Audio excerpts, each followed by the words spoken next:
wants to come over. He's your friend. Tell him whatever you want. Stephen, I'd love to get together. Let's do it next weekend. I'll call you, okay? Bye-bye. He's a creep. First time I saw him, I said, no hope. You're right. He's a bore. The difference between you and me, though, is that I can be nice to people, even if I don't particularly like them. At the same time that the spectacle encourages the ordinary worker to emulate the cadre, he, the worker, is also reminded of the differences between himself and the cadre. The ordinary worker is the body of humanity, the cadre the mind. The ordinary worker is crude, physical, immediate. The cadre is calculating, refined, and reflecting. After the separations of race, sex, and nationality are minimized, the distinction between the ordinary worker and the cadre will be the last to be transformed. The existence of this difference represents the appearance of progress, for with this difference, it is still possible to suggest that the daily life of the 19th century, as represented by the ordinary worker, is qualitatively different from the daily life of the 20th century, as represented by the cadre.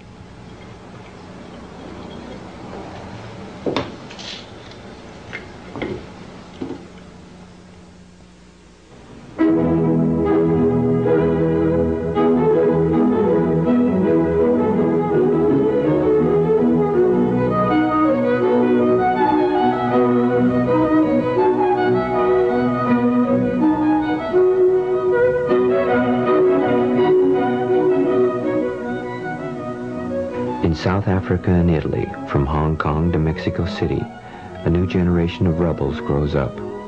Schooled on modern forms of alienation, these radicals know little of the lethargy and resignation of post-World War II movements.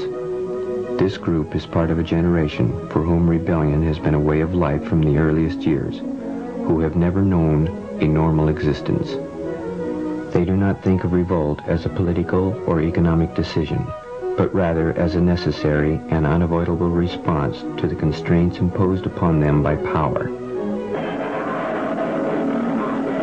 Because they have no other choice, they have begun to invent new forms of contestation, appropriate to the demands of total war against the spectacle. The traditional forms of organization and weapons of combat are known by power, and they are vulnerable to the arms the state possesses. Gentlemen, we oughtn't to be defending shaky doctrines. You are teachers. You ought to be doing the shaking. I wish your man would keep out of what is supposed to be a scientific debate. Your Highness, it looks as if we have to go to the shipyards nowadays to find the high curiosity that was the glory of Greece. Well, I'm sure Mr. Galileo will find admirers in the shipyards. Your Highness, I find this highly informative discussion has exceeded the time we allowed for it. It is imperative that we leave at once.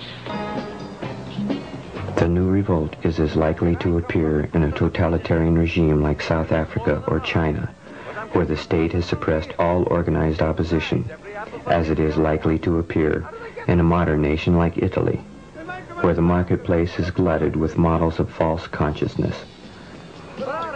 This universality is difficult to comprehend for those who see the world in traditional terms, determined solely by levels of material development.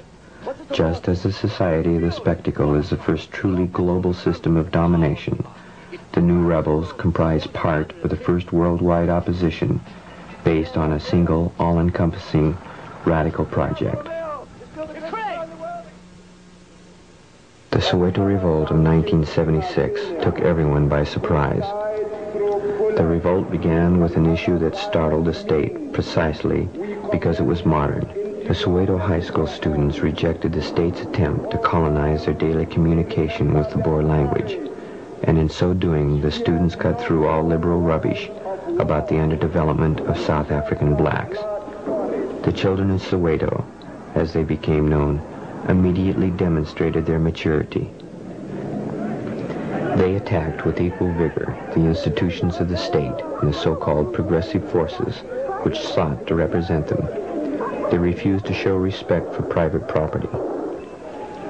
They did not allow leaders to control their actions. They refused to participate in a dialogue with power. They set no goals for themselves other than their total emancipation. Gentlemen, the sum of our knowledge is pitiful. It has been my singular good fortune to get hold of a new instrument that brings a small patch of the universe a little bit closer. It's at your disposal.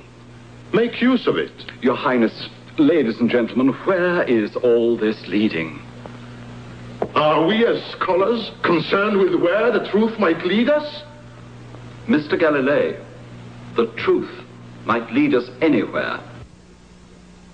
The definition and communication of the new struggles are at the very heart of modern class conflict.